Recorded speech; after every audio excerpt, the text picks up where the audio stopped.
성도님들을 주님의 이름으로 환영합니다.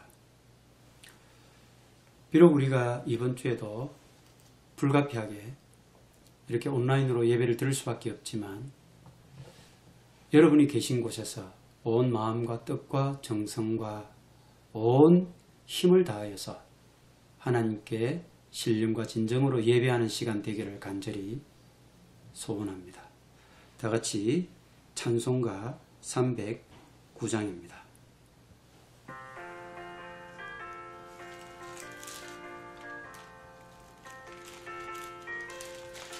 찬송가 309장입니다.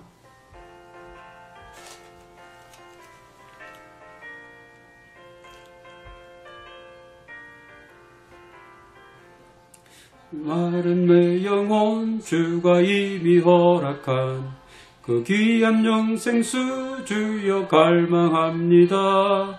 그 약속 따라서 힘써 내 구하오니 오 주여 내 기도 어서 들어주소서. 예수의 사랑 예수의 사랑 바다 물결같이 내게 임하니 영광의 물결이 온전히 쌓여서 내 영혼의 기쁨 한량없도다.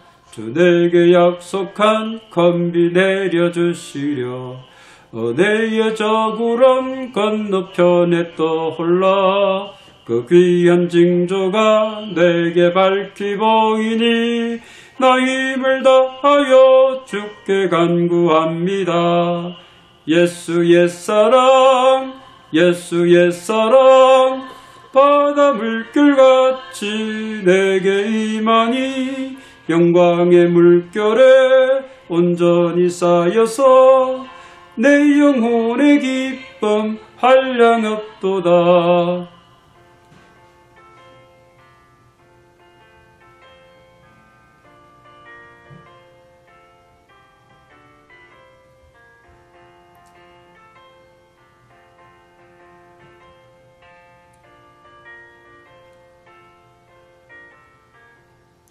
은혜의 소낙비 지금 흡족히 내려 구원의 큰 강물 홀로 차고 넘쳐서 내 추한 모든 죄 모두 씻어버리니 나 지금 은혜를 충만하게 받았네. 예수의 사랑 예수의 사랑 바다 물결같이 내게 임하니 영광의 물결에 온전히 쌓여서 내 영혼의 기쁨 한량없도다. 그 차고 넘치는 주의 은혜의 물결 힘차게 밀려와 내게 만족합니다. 오 할렐루야로 주를 찬송하오니 내 마음의 기쁨이 항상 충만함이라. 예수의 사랑 예수의 사랑 바다 물결같이 내게 임하니 영광의 물결에 온전히 쌓여서 내 영혼의 기쁨 한량없도다. 아멘. 오늘 우리에게 주시는 하나님의 말씀은 베드로전서 2장 1절과 2절 말씀입니다. 베드로전서는 신약성경 제일 마지막 부분에 있습니다. 요한계시록 요한 1, 2, 3, 4 앞에 위치하고 있는 것이 베드로전서와 후서입니다. 베드로전서 2장 1절 2절 말씀을 천천히 찾으시겠습니다. 베드로전서 2장 1절과 2절 말씀 다 찾으신 줄 알고 제가 봉독하겠습니다. 그러므로 모든 악독과 모든 기만과 외식과 시기와 모든 비방하는 말을 버리고 갓난 아기들같이 순전하고 신령한 젖을 사모하라. 이는 그로 말미암아 너희로 구원에 이르도록 자라게 하려 함이라. 아멘. 잠시 기도하겠습니다. 하나님 아버지, 이 시간 하나님께 드리는 우리의 찬양과 기도와 경배가 하나님이 기뻐 받으시기에 합당한 신령과 진정으로 드리는 예배가 되게 하여 주시옵소서. 이 시간 종을 통하여 선포되는 말씀이 살아계신 하나님의 말씀이 되게 하시고 또 우리 모두가 아멘으로 그 말씀을 받아들이고 화답하여 우리의 삶 가운데 온전히 그 말씀이 살아있는 삶을 사는 우리 모두가 되게 하여 주시옵소서. 감사드리며 예수님 이름으로 기도드립니다. 아멘. 독일의 작가 퀸트 글라스라고 하는 사람이 쓴 노벨 문학상을 수상한 작품인 양철북이라고 하는 이 작품은 너무 유명하여 영화로도 만들어지기도 했습니다. 이 양철북 속에 등장하는 주인공 오스카라고 하는 이 아이는 3살 때 사다리에서 일부러 떨어지게 됩니다. 그리고는 척추를 다쳐서 스스로 자기 성장을 멈추고 말았습니다. 오스카는 나이를 먹으면서 두뇌는 자라지만 더 이상 신체가 자라지 않는 난쟁이 어른이 됩니다. 그리고는 그가 그 당시 나치가 통치하던 독일 사회의 여러 가지 부조리와 모순들을 고발하며 그렇게 온갖 이런 소동을 일으키는 내용들이 등장하게 됩니다. 만약에 여러분, 우리 그리스도인들이 믿음 생활을 오래 했으면서도 믿음이 자라지 않고 양철북 속에 등장하는 이 주인공 오스카처럼 그렇게 성장을 멈추어 버린다면, 믿음의 성장이 이루어지지 못하고 기영아처럼 그렇게 믿음의 난쟁이가 된다면 어떻게 될까요? 그런 사람들은 아마도 예수 그리스도의 향기를 드러내지도 못할 뿐더러 그의 삶을 통해 많은 사람들에게 선한 영향력을 끼치지도 못하는 사람이 되고 말 것입니다. 그래서 사실 그리스도인들은 누구나 믿음이 자라기를 원합니다. 정말 간절한 바람으로 믿음이 성숙한 사람이 되어서 하나님이 기뻐하시는 그런 사람이 되기를 소원하지요. 그런데 이 믿음은 자신이 바란다고 그렇게 성장하지 않는 것입니다. 그래서 결국 이 믿음이 자라지 못하게 되면 좌절하거나 낙담에 빠지는 그런 그리스도인들이 적지 않습니다. 여러분, 그리스도인이라면 모름지기 그 믿음이 자라가야만 됩니다. 그래서 오늘 우리 모두의 믿음을 돌아보고 하나님이 기뻐하시는 그 믿음의 성숙을 이루어가는 우리 모두가 되기를 간절히 축원드립니다.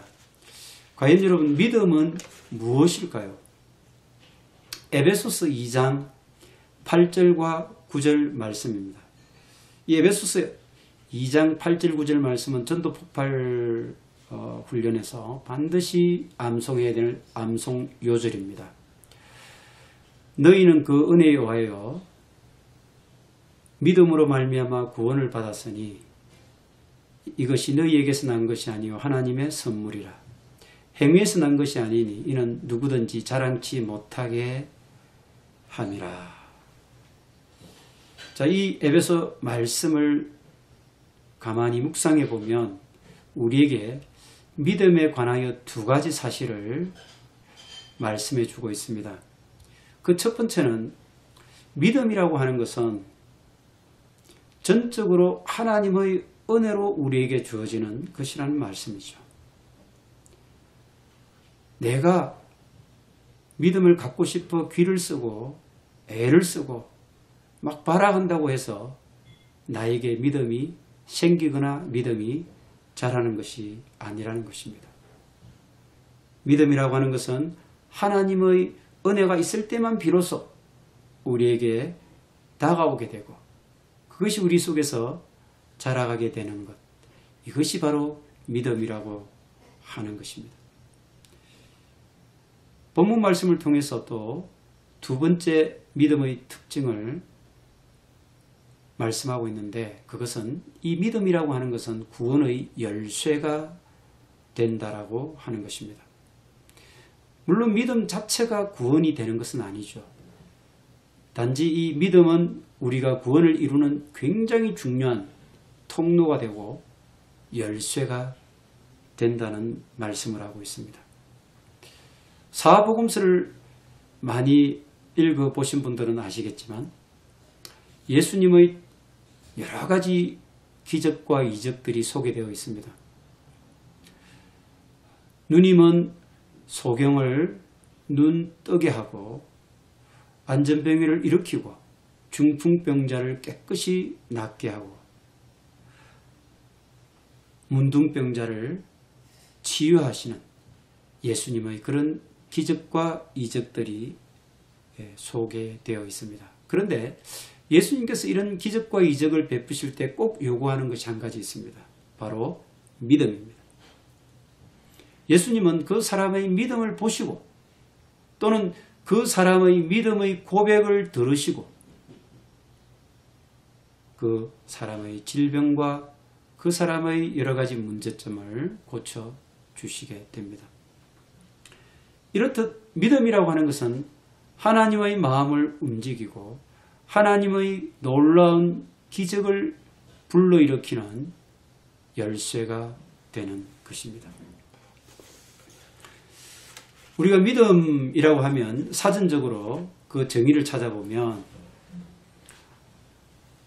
신뢰한다, 믿는다, 확신한다, 의지한다, 이런 의미가 나와 있습니다. 근데 사실 우리는 믿음의 정의보다는 믿음의 대상이 더 중요하다는 사실을 간과해서는 안 됩니다. 많은 사람들은 믿음이라고 하는 말을 접하게 되면 자기 확신, 자기 신념, 자기 믿음 이런 말들을 떠올리게 됩니다. 즉 믿음이라고 하는 것을 자신의 어떤 정서적인 혹은 의지적인 확신의 어떤 강도, 얼마나 확신을 강하게 하느냐, 이런 정도로 생각하는 사람들이 적지 않습니다. 그러나 우리가 믿음에서 정말 중요한 것은 무엇을 믿느냐라고 하는 것입니다. 여러분 생각해 보십시오. 우상을 만들어 놓고 그 앞에서 간절한 마음으로 그렇게 바람을 가지고 있다면 그 믿음이 무슨 소용이 있겠습니까? 이렇듯 믿음에서 정말 중요한 것은 어떤 확신의 정도, 이런 것이 중요한 것이 아니라 누구를 믿느냐, 그 믿음의 대상이 중요한 것입니다. 그래서 우리 그리스도인들에게 정말 내 자신의 믿음보다 중요한 것은 그 믿음의 주인이 되시는 하나님이 핵심이 된다는 사실을 우리가 잊어서는 안 될 것입니다. 그래서 우리가 우상을 만들고 그 우상 앞에 간절한 마음으로 빌고 소원하는 그런 믿음을 가진다면 그것은 참으로 허망하고 허탄하고 정말 소용없는 믿음이 되겠지만, 살아계신 하나님, 온 우주에 충만하신 하나님, 역사를 이끌어 가시는 하나님, 그분을 우리가 믿는다라고 하는 이 믿음이 정말로 중요한 것이고, 그것이 믿음의 가장 중요한 요체라고 하는 것을 여러분 기억하시기 바랍니다. 그래서 믿음의 주인은 바로 하나님이십니다. 하나님 한 분밖에 없습니다. 내 자신의 주관적인 의지의 어떤 강도, 이런 것이 중요한 것이 아니라 하나님이 중요하다는 사실을 꼭 명심하는 우리 모두가 되었으면 좋겠습니다. 우리가 잘 아는 말씀인 로마서 1장 17절 말씀을 보면, 복음에는 하나님의 의가 나타나서 믿음으로 믿음에 이르게 하나니 기록된 바 오직 의인은 믿음으로 말미암아 살리라 함과 같으리라. 사도 바울이 이렇게 고백하지 않았습니까? 사도 바울은 이 로마서에서 기록된 바, 오직 의인은 믿음으로 말미암아 살리라. 기록된 바라고 하는 구약 성경을 인용하고 있는데 바로 하박국 2장 8절의 말씀입니다. 구약 성경 하박국 2장 8절의 말씀은 이렇게 기록되어 있습니다. 보라, 그의 마음은 교만하며 그 속에서 정직하지 못하나 의인은 그의 믿음으로 말미암아 살리라. 고 이렇게 기록되어 있습니다. 하박국 선지자는 의인은 그의 믿음으로 말미암아 살리라 이렇게 선포하고 있거든요. 우리는 일반적으로 로마서의 말씀처럼 의인은 오직 믿음으로 산다. 그래서 의인은 오직 자신의 그 확고한 믿음이 중요하고 그것으로 말미암아 구원을 얻을 수 있다. 이렇게 우리는 알고 있습니다. 물론 그것도 중요한 말씀입니다. 그런데 하박국 선지자는 의인은 그의 믿음으로 말미암아 살리라 이렇게 기록을 하고 있는데 이 그의 누구의 믿음일까요? 예, 그것은 의인 자신을 말하기도 하겠지만 바로 예수 그리스도를 지칭하는 말씀이기도 합니다. 그래서 우리가 의인이 되어 이 죽음으로부터 살아날 수 있는 그 가장 큰 열쇠는 바로 예수 그리스도의 우리를 향한 이 모든 인간들을 향한 신실한 구원의 믿음입니다. 그래서 예수 그리스도의 이 구원의 신실한 믿음으로 말미암아 우리 모두가 살 수 있다라고 이렇게 해석이 되어지는 부분이 바로 하박국 말씀입니다. 여러분 2000년도 더 훨씬 지난 세월을 거슬러 올라가 보면 우리 대한민국은 박혁거세라고 하는 사람이 아래서 깨어나는 그런 시절이었어요. 그 까마득한 과거, 그와 같이 먼 과거, 갈릴리의 어떤 이름 없는 목수가 2000년도 더 지난 오늘날 나를 그리고 여러분 모두를 구원하시기 위해 십자가에서 죽으셨다 라고 하는 이 사실이 어떻게 그렇게 쉽게 믿어질 수 있겠습니까? 박혁거세가 알을 까고 나오는 그 시절에 등장한 그 예수라고 하는 갈릴리의 목수의 죽음이 그리고 그가 십자가에 매달려서 피 흘려 죽으심으로 2000년이 더 지난 오늘날 나와 여러분 모두의 죄를 속량하고 우리 모두를 구원에 이르게 하셨다는 사실을 우리가 어떻게 믿을 수 있다는 말입니까? 그것은 2000년 전에 돌아가신 바로 예수 그리스도의 영, 그분이 십자가에 죽으시고 부활하시고 성천하시면서 이 땅에 보내주신 바로 성령께서 오늘 여러분과 저에게 임재해 계시기 때문입니다. 그러므로 세상의 많은 불신자들은 이해할 수도 없고 설명할 수도 없는 그런 놀라운 그리스도의 믿음을 저와 여러분 모두가 갖게 된 것입니다.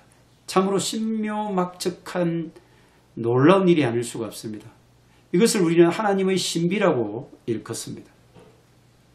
이 믿음은 전적으로 하나님의 은혜의 선물인 것입니다. 세상 사람들이 말하는 그런 믿음은 자기 확신이나 자기 철학이나 자기 신념을 보통 지칭합니다. 요즘 심리학이나 교육학이나 또 성공학에서 많이 언급되고 있는 것이 있습니다. 바로 적극적 사고방식, 긍정의 힘, 믿음대로 된다, 믿는 대로 된다. 이런 내용들이 많은 사람들에게 그렇게 인기를 얻고 사람들이 그것을 자신의 욕망과 바램을 이루기 위한 수단으로 따르고 그렇게 습득하려고 노력하는 것들을 볼 수가 있습니다. 그렇지만 여러분, 성경에서는 결코 그런 믿음을 말씀하신 적이 없습니다. 예수 그리스도는 적극적 사고방식과 긍정의 힘이 부족해서 십자가에 돌아가신 것이 결단코 아니라고 하는 사실입니다. 성경이 말하는 이 믿음이라고 하는 것은 구약의 하나님, 그리고 그 하나님께서 하신 말씀을 믿는 것입니다. 신약의 예수 그리스도를 믿는 것이며, 그 예수 그리스도께서 하신 말씀과 그분이 하신 모든 일들을 믿고 확신하는 것입니다. 그래서 이와 같이 믿음이라고 하는 것은 예수 그리스도를 영접하고 그가 하신 모든 말씀과 일들을 전적으로 믿고 신뢰하는 이 내용을 우리가 믿음이라고 말합니다. 우리가 이렇게 예수 그리스도를 전적으로 영접하고 신뢰할 때에 성령의 역사는 우리에게 일어나게 될 것입니다. 그리하여 그 성령의 역사로 말미암아 2000년이 넘는 시간을 거슬러 올라가서 그때 있었던 십자가의 그 사건은 오늘 나와 우리 모두를 위한 구원의 문을 여는 열쇠가 되어 우리 곁에 놀라운 실체로 다가오게 될 것입니다. 그 결과 우리의 죄 씻음이 일어나고 천국과 내세는 더욱 분명하고 뚜렷한 비전으로 우리에게 다가오게 됩니다. 우리의 마음은 비로소 이 놀라운 믿음의 역사로 하늘의 평안과 평강을 맛보게 되고 이유를 알 수 없는 그런 기쁨과 놀라운 즐거움이 우리에게 찾아오게 될 것입니다. 이런 사람들은 어떤 핍박과 환난과 역경 속에서도 결코 좌절하지 않습니다. 그들이 이 굳건한 믿음을 갖게 되면 그 약속을 붙잡고 나가기 때문에 그들은 결단코 용기를 잃지 않습니다. 이런 사람은 끝까지 하나님의 말씀의 약속을 참고 기다리는 인내를 가지게 되는 것입니다. 여러분, 요즘 우리 주변에서 이런저런 이유로 또 고통 중에 있는 많은 지체들이 있습니다. 그러나 여러분, 우리에게 중요한 것이 무엇입니까? 바로 믿음입니다. 믿음에서 가장 중요한 것은 무엇입니까? 바로 그 믿음의 대상인 하나님이십니다. 하나님이 어떤 분이십니까? 온 우주 만물을 지으시고 우리의 생명을 이 땅에 보내주시고 우리를 영원한 생명길로 인도하시는 분 아니십니까? 그렇다고 한다면 여러분, 힘들고 어려운 역경 속에 처해 있을지라도 우리가 이 소중한 믿음을 간직하시기 바랍니다. 이 믿음 붙잡고 나아가시기 바랍니다.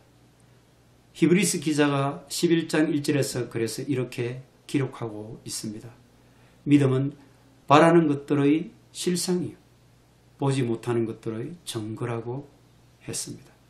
그렇습니다. 여러분, 우리의 믿음은 우리가 바라는 것들의 실체며 우리의 눈에 보이지 않지만 그 모든 보이지 않는 것들을 우리가 바라보고 믿게 만드는 그런 증거가 되는 것이 믿음인 것입니다. 여러분, 짤막하게 마지막으로 그러면 이 믿음을 어떻게 키워나갈 수 있을까를 잠깐 같이 생각해 보도록 하겠습니다. 오늘 본문에서 말씀하신 것처럼 그러므로 모든 악독과 기만과 외식, 시기, 비방을 버리고 갓난 아기들 같이 신령한 젖을 사모하라. 이는 그로 말미암아 즉 신령한 젖으로 인하여 너희가 구원에 이르도록 자라게 하려 함이라. 이렇게 말씀하고 있습니다. 여러분, 갓난 아기들은 젖을 사모합니다. 젖을 먹어야 배고픔을 해결할 수 있고 또 젖을 먹고 자라게 되는 것이죠. 그런 것처럼 그리스도인들 역시 신령한 젖, 그 신령한 젖을 사모하고 그 젖을 먹고 구원에 이르도록 그 믿음을 자라가게 해야 된다는 말씀이지요. 그러면 신령한 젖은 무엇을 말하고 있는 것일까요? 본문 말씀에서 그러므로 너희들은 신령한 젖을 사모하고 그 젖을 먹고 구원에 이르는 믿음의 장성한 분량이 자라가도록 하라고 말씀을 하고 있습니다. 그러므로라고 하는 이 접속사는 인과관계의 접속사입니다. 앞에 있는 이런 내용들이 있는데 이러이러한 내용이 있기 때문에 그러므로 너희들은, 그러면 베드로전서 1장 하반절의 말씀은 무슨 내용인지를 우리가 살펴볼 필요가 있겠습니다. 그 말씀을 가만히 보면 한마디로 하나님의 말씀이 복음이고 그 복음은 살아있고 항상 있는 하나님의 말씀이다. 이것이 바로 구원에 이르도록 우리의 믿음을 자라가게 하는 신령한 젖이다. 이렇게 말씀을 하고 있습니다. 여러분, 신령한 젖, 곧 하나님의 말씀을 사모하는 사람은 결단코 헛된 것을 추구하지 않습니다. 신령한 젖, 곧 하나님 말씀을 사모하는 사람은 이 땅의 허탄한 것, 물질이나 명예나 성공에 얽매이지 않습니다. 신령한 젖인 하나님 말씀을 사모하는 사람은 참된 것을 추구하는 사람입니다. 하나님의 나라라고 하는 새로운 가치관, 새로운 눈을 갖게 되고 그 삶이 변하게 되면서 결국은 영원한 가치를 바라보게 된다는 것입니다. 우리가 잘 아는 고린도서 말씀에도 이전 것은 지나갔으니 보라 새 것이 되었도다. 여러분, 여러분들의 심령과 여러분의 가치관과 여러분의 삶이 새 것이 되었습니까? 우리가 예수 그리스도 안에 있으면 우리는 새 것이 된 것입니다. 이전 것은 다 지나간 것입니다. 다 낡은 것이고 옛 것이고 허망한 것이고 헛된 것들입니다. 오늘 저와 여러분 모두 신령한 곧 하나님의 말씀을 사모하는 사람들이 되시기를 간절히 소망합니다. 그래야 새로운 삶을 살아가는 새 것으로 살아가는 주인공이 되시기를 주님의 이름으로 축원드립니다. 기도하겠습니다. 하나님 아버지 감사합니다. 세상에 많은 것들이 우리를 유혹하고 혼란스럽게 하고 있지만 우리에게는 오직 참된 가치인 하나님의 말씀만을 신령한 젖으로 삼고 사모하며 그 신령한 젖을 먹고 자라는 믿음의 사람들이 되기를 원합니다. 그래야 하나님 아버지 이렇게 어렵고 힘든 시국에 우리에게 참 생명이 되시고 참 소망이 되시는 하나님의 그 약속의 말씀을 저희들이 붙잡고 좌절하지 않고 온갖 역경에 굴하지 않고 오직 그 약속의 실체인 믿음의 사람으로, 그래서 그 약속이 하나님의 열매로 나타나기를 바라보며 기쁨으로 나아가는 우리 모두가 되게 하여 주시옵소서. 이제는 길이요 진리요 생명이 되신 예수 그리스도의 극진하신 은혜와 우리에게 끊임없이 신령한 저신 말씀을 주시고 그 말씀을 통하여 우리가 구원에 이르는 삶을 살 뿐만 아니라 많은 사람들에게 선한 영향력을 끼치며 하나님만이 참된 신임을 증거하기를 원하시는 아버지 하나님의 무한하신 사랑하심과 성령님의 교통하심과 교제하심과 위로하심과 치유하심과 회복케 하심이 이 시간 고개 숙여 하나님을 예배한 모든 사랑하는 주님의 백성들,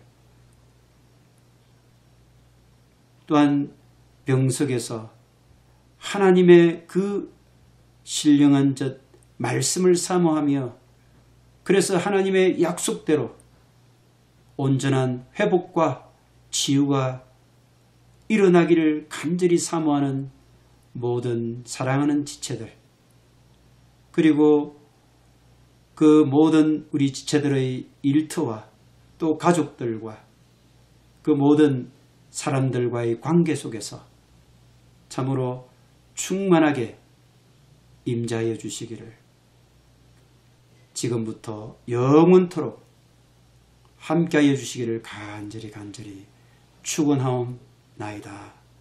아멘.